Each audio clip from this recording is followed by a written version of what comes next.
Hello students, welcome to Sunmica learning class. मैं अमन चौरसिया। आज हम लोग अपने हिंदी अध्याय के 8 को पढ़ेंगे, जिसका शीर्षक है पुत्री को पत्र।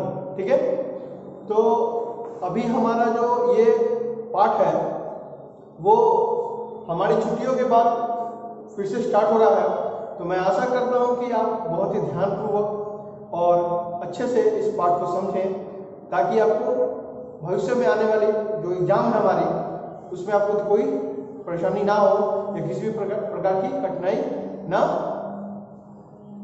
उत्पन्न हो। ठीक है, तो इस अध्याय को पढ़ने के पहले हम लोग कुछ इसके बारे में जानेंगे कि इस अध्याय में किनके बारे में बात की गई है। ठीक है, इस अध्याय की भूमिका क्या है और इसके कुछ निहित जीवन मूल्य के बारे में हम लोग क्या करेंगे, जानेंगे, समझेंगे। ठीक है, तो सबसे पहले मैं आपको बता दूं कि जैसे कि हमारा शीर्षक है पुत्री को पत्र, तो इससे साफ जाहिर होता है कि ये पत्र एक पिता के द्वारा अपनी पुत्री को लिखा गया है। तो अब हम इस अध्याय के अनुसार ये देखेंगे ये पिता कौन है और ये पुत्री कौन है जिनके लिए उनके पिता पत्र लिखे हैं। तो जैसे कि हम लोग यहाँ देखते हैं इस अध्याय में कि पिता जो है वो क्या नाम है उनका, जवाहरलाल नेहरू, और उनकी पुत्री कौन है, श्रीमती इंदिरा गांधी। ठीक है, तो इस पाठ की भूमिका को हम लोग पढ़ते हैं। भारत के प्रथम प्रधानमंत्री पंडित जवाहरलाल नेहरू को पढ़ने लिखने का बहुत शौक था। ठीक है, वे अक्सर पुस्तकें पढ़ते रहते थे। तो क्या करते थे, उनको पढ़ने लिखने का क्या था, बहुत ज्यादा शौक था। तो वो क्या करते थे, अपनी कुछ पुस्तकें पढ़ते रहते थे। स्वतंत्रता आंदोलन के दिनों में जब वे जेल में थे, तब वहां से अपनी पुत्री इंदिरा को प्रायः पत्र लिखा करते थे। जब वे स्वतंत्रता आंदोलन जब चल रहा था तो वो कहाँ थे, वो जेल में थे, और जेल में रहने के दौरान वो क्या करते थे, अपनी पुत्री को बहुत सारे पत्र लिखा करते थे। ठीक है, जिसमें वो क्या करते थे, बहुत सारी जानकारियां अपनी पुत्री को देते थे। अब इस पत्र में किस प्रकार की जानकारी उन्होंने अपनी पुत्री को दी, ये देखते हैं। उनके लिखे पत्र भारत तथा विश्व की महत्वपूर्ण जानकारियों से भरे रहते थे। देखिए, पत्र लिखने का जो कला है वो बहुत पुराना है। ठीक है, और पत्र में हम लोग प्रायः क्या देखते हैं, पत्र में हम प्रायः देखते हैं कि पिता अपनी पुत्री को पत्र लिखता है कि कैसे हो, कैसा पढ़ाई चल रहा है, इसके बारे में हम लोग पत्र लिखते हैं। ठीक है, लेकिन अब क्या है, पत्र लिखने का जो चलन है वो प्रायः विलुप्त होते जा रहा है। ठीक है, क्योंकि आज के टाइम में हम लोग क्या करते हैं, व्हाट्सएप, फेसबुक, इंस्टाग्राम, ठीक है, इन सब से कांटेक्ट रहता है, तो हमें पत्र लिखने की आवश्यकता होती ही नहीं है। लेकिन ऐसा पहले नहीं था। पहले क्या था, अपनी मन की भावना को दूसरे के पास पहुंचाने के लिए पत्र ही क्या था, माध्यम था। ठीक, कम्युनिकेशन का एक माध्यम था। ठीक है, तो उन्हीं पत्रों में से एक पत्र इस पाठ में दिया गया है। तो वो जो जवाहरलाल जो नेहरू हैं, वो अपनी पुत्री को जो पत्र लिखते, तो उनमें से एक पत्र जो है ये इस पाठ में हम लोग पढ़ने को देखेंगे। ठीक है, तो चलते हैं आप अपने पाठ पर और देखते हैं कि जवाहरलाल नेहरू जो थे वो अपनी पुत्री के लिए क्या लिखते हैं और किस प्रकार का विश्व के किस भाग की बारे में जानकारी देते हैं, और जानकारी में हमें क्या सीखने को मिलता है। ठीक है, तो सबसे पहले हम लोग देखेंगे नैनी जेल प्रिय इंदिरा। जैसे कि हम लोग पत्र में लिखते हैं कि प्रिय पुत्री या प्रिय आदरणीय पापा जी, ठीक है, या फिर क्या लिखते हैं, सेवा में प्रधानाध्यापिका, ठीक उसी प्रकार यहाँ भी छोटा सा लिखा गया है। जब तुम मेरे साथ रहती हो तो अक्सर बहुत सी बातें पूछा करती हो, लेकिन अब तो मैं दूर हूँ, इसलिए मैंने निश्चय किया है कि मैं कभी कभी तुम्हें इस दुनिया की और इसके छोटे बड़े देशों की गाथाएं लिखा करूँगा। इस पहला जो हमारा ये खंड है इस पाठ का, उसमें क्या बोलते हैं, जवाहरलाल नेहरू ये बोलते हैं कि जब तुम मेरे पास थी, यानी कि जब वो जेल में नहीं थे, तब उनकी पुत्री जो थी उनसे बहुत तरह के सवाल पूछा करती थी। ठीक है, लेकिन अब तो वो दूर है, तो इसलिए वो क्या निश्चय करते हैं, वो निश्चय ये करते हैं कि मैं तुम्हें कभी कभी, ठीक है, छोटे बड़े देशों की और दुनियाओं की गाथाओं के बारे में लिखा करूंगा। अब यहाँ देखते हैं गाथा का मतलब क्या होता है। तो गाथा का मतलब हमारा क्या होता है, कहानी हो गया, ठीक है। तो इस पाठ के साथ साथ मैं आपको कुछ जो कि पाठ में हमारे शब्दार्थ दिए गए उनके बारे में भी मैं बताते चलूंगा, ठीक है, ताकि आपको एक नए शब्द की जानकारी प्राप्त हो सके। पुराने जमाने में शहरों और गांवों में लोग किस तरह से रहते थे, उनका कुछ हाल उनके बनाए हुए बड़े बड़े मकानों और इमारतों से पता चलता है। हाल का मतलब क्या हुआ, हाल का मतलब जानकारी और समाचार, ठीक है। तो इसके अतिरिक्त कुछ बहुत पुरानी किताबें भी हैं जिनसे उस समय के बारे में ज्ञात होता है। आज मैं तुम्हें मिस्र देश के बारे में बताने जा रहा हूँ। इस पत्र में जवाहरलाल नेहरू किस के बारे में बताने जा रहे हैं, मिस्र देश के बारे में बताने जा रहे हैं। वहाँ की कुछ जानकारियों को देना चाहते हैं, वहाँ के कुछ समाचार को वो क्या करना चाहते हैं, देना चाहते हैं, ठीक है। मिस्र में अब भी बड़ी बड़ी मीनारें और स्फिंक्स हैं। स्फिंक्स औरत के सिर वाली शेर की मूर्ति को कहते हैं। इसका दिल-डॉल बहुत बड़ा होता है। किसी को यह नहीं मालूम कि यह मूर्ति क्यों बनाई गई है। उस औरत के चेहरे पर एक अजीबोगरीब मुस्कुराहट झलकती है।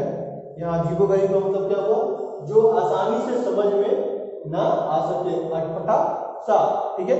यहाँ अजीबोगरीब का मतलब क्या हुआ, जो आसानी से समझ में ना आ सके, मतलब जो महिला के, जो उस औरत के चेहरे पर जो मुस्कुराहट है वो सबको क्या होता है, आसानी से समझ में नहीं आ पाता है, ठीक है, कुछ अटपटा सा लगता है।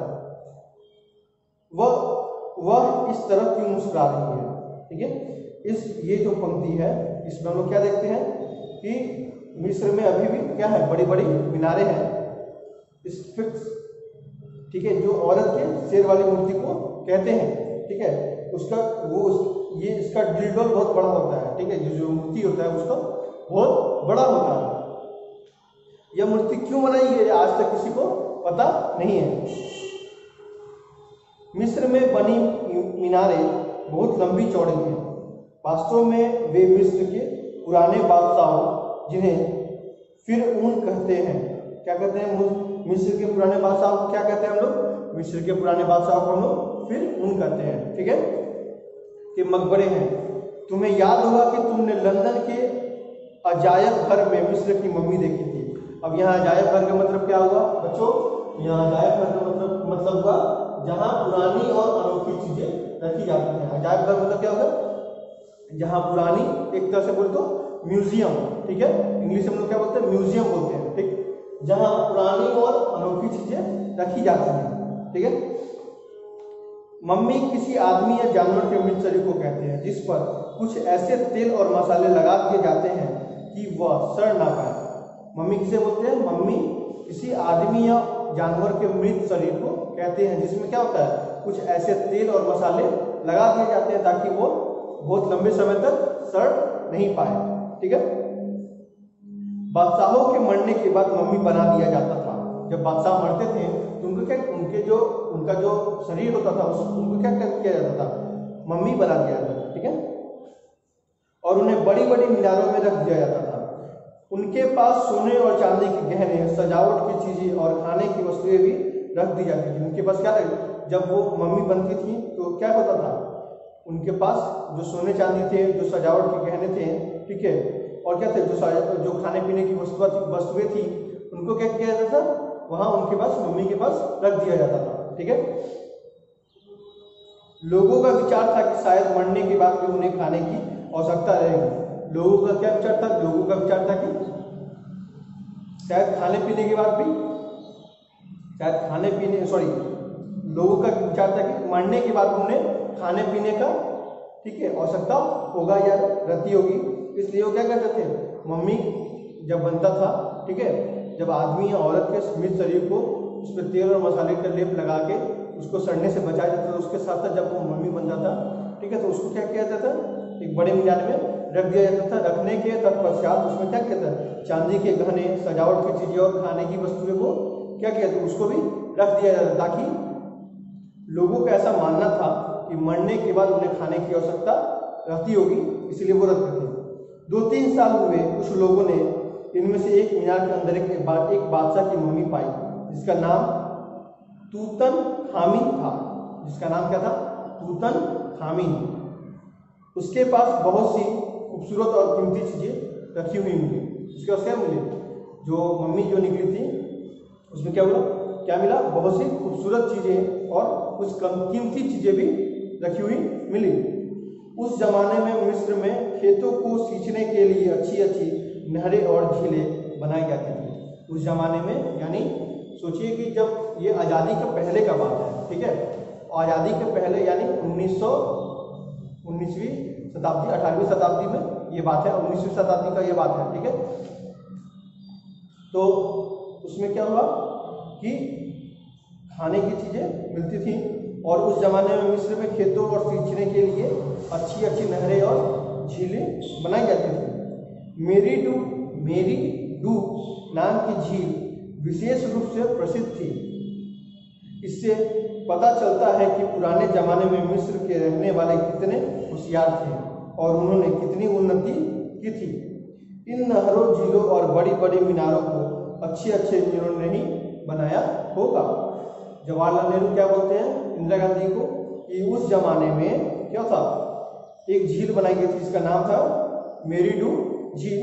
से पता चलता है कि पुराने जमाने में मिस्र में रहने वाले लोग कितने होशियार थे, क्योंकि वो उस समय वो नए नए तरीके से अपने यहाँ क्या करते थे, इमारतें, झील, नहरें, ठीक है, बड़ी बड़ी मीनारों को वो क्या करते थे, बनाते थे। और वो जितने भी बनाते थे वो सब अच्छे इंजीनियर हुआ करते थे। मिस्र में क्रीट नाम का एक छोटा सा टापू है। किस नाम का टापू है? तो क्रीट नाम का एक छोटा सा क्या है, टापू है, जो भूमध्य सागर में स्थित है। कहाँ स्थित है? तो भूमध्य सागर में स्थित है। तुमने क्रीट के राजा मीदास के बारे में पढ़ा होगा। जवाहरलाल नेहरू किससे पूछते हैं? अपनी पुत्री इंदिरा गांधी से कि तुमने क्रीट के राजा मीदास के बारे में पढ़ा होगा। वह जिस चीज को छू लेता था वह सोना में हो जाती थी। क्या करता था वो राजा? जिस चीज को छू लेता था वो क्या होता था? सोना हो जाती थी। वो खाना नहीं खा सकता था क्योंकि खाना सोना हो जाता, और सोना तो खाने की चीज है नहीं। वो क्या करता था? खाना भी नहीं खा पाता था, क्योंकि वो जिस चीज को छूता था वो क्या होता था? सोना हो जाता था, ठीक है। उसके लालच की उसे यह सजा मिली है। यह तो एक मजेदार कहानी, लेकिन इसमें हमें यह पता चलता है कि सोना इतनी अच्छी और लाभदायक वस्तु नहीं है। यहाँ लाभदायक मतलब क्या है? फायदा पहुंचाने वाला, ठीक है। तो इससे हमें क्या पता चलता है कि सोना इतनी अच्छी और लाभदायक वस्तु नहीं है जितनी हम सब सोचते हैं, ठीक है। तुम्हारा पिता जवाहरलाल नेहरू। तो इस प्रकार हमने यह देखा कि एक पिता जो अपनी पुत्री को पत्र लिखते हैं और इस पत्र में मिस्र के बारे में उन्हें कुछ क्या कहते हैं, हाल समाचार बताते हैं, जानकारी देते हैं कि उन्हें मिस्र के बारे में पता चल पाए कि वहाँ कैसे कैसे लोग रहते हैं, कितने होशियार लोग रहते हैं, वहाँ की बड़ी चीज क्या है, ठीक है। वहाँ के पुराने बादशाह कौन है, वहाँ के छोटा सा टापू कौन, वहाँ का छोटा टापू कौन सा है, ठीक है, वो कहाँ स्थित है। तो इन सब बातों को हमने इस अध्याय में पढ़ा। अब हम देखते हैं इससे निहित जीवन मूल्य को। तो इस अध्याय, इस पत्र को पढ़ने के बाद हमें क्या होता है? 2-3 जीवन मूल्य, क्या बोलते हैं उसे? जीवन मूल्य के बारे में पता चलता है कि कौन कौन सी चीजें इस अध्याय से हमें सीखने को मिल रही हैं, ठीक है। तो पहला है जानने की इच्छा। हम सभी में जानने की इच्छा भरपूर होती है, चाहे वो एक शिक्षक हो तो या एक बच्चा हो तो, ठीक है। तो जानने की इच्छा को हम लोग इसमें देखे हैं कि जो पुत्री है वो क्या जानना चाहती है, ठीक है। पुत्री प्रेम, एक पिता का पुत्री के समक्ष प्रेम को इस अध्याय में, इस पत्र में क्या किया गया है? दर्शाया गया है, ठीक है। पुराने जमाने की व्यवस्था को समझाना, इस अध्याय में हम लोग क्या देखे हैं? पुराने जमाने में किस तरह की व्यवस्था थी, ठीक है, वहाँ के लोग कैसे थे, किस तरह की व्यवस्था होनी चाहिए, ठीक है, और कैसी है, ये सब हम लोग ने इस अध्याय में पढ़ा है। आगे की क्लास में हम लोग इसके कुछ मौखिक कौशल, लिखित कौशल और कुछ वास्तविक प्रश्न वगैरह देखेंगे, ठीक है। मैं आशा करता हूँ कि आप सभी को यह अध्याय काफ़ी अच्छी तरह से समझ में आया होगा और इसके साथ साथ आप अपने हिंदी कॉपी में इस शब्दार्थ को उतारें और कल जो मैं वीडियो अपलोड जो मैं बताऊंगा क्वेश्चन आंसर यानी सवाल उत्तर, उसको आप लोग अपनी उत्तर पुस्तिका में लिखें। तब तक के लिए धन्यवाद।